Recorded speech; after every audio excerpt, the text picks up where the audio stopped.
Welcome back to 6 News at 5. Time to take a look at your weather, and we're starting off, as we always do, with what's happening right now. And of course, it's a chillier day today than what we've seen the last couple, and that's because of that cold front that came through last night.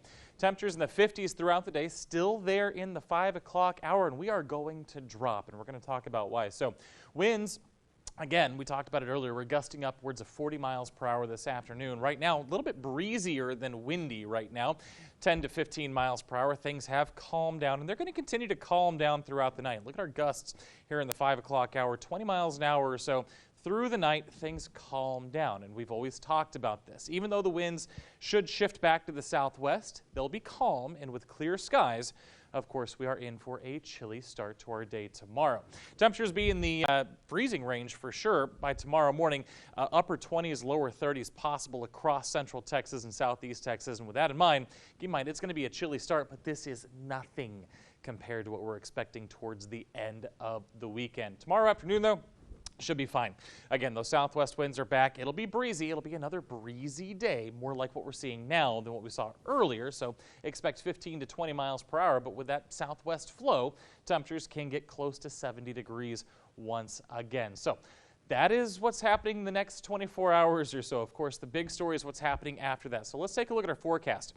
This Arctic blast we've been talking about is going to come in two waves. First wave overnight Friday, and this cold front will not drop us significantly, but it will bring up showers and thunderstorms possibly Thursday night into early Friday morning before it shifts off to the east. Behind the front, winds take over. It will be cold as we head into the day on Friday. We're talking the 50s. We're going to start off probably in the 30s that day.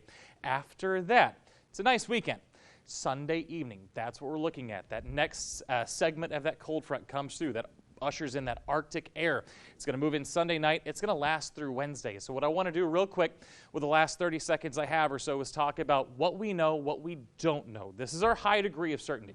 We know this is going to be the coldest weather of the season so far. We know that it's going to be Sunday night through Wednesday morning, and we know that these temperatures will be dangerously cold.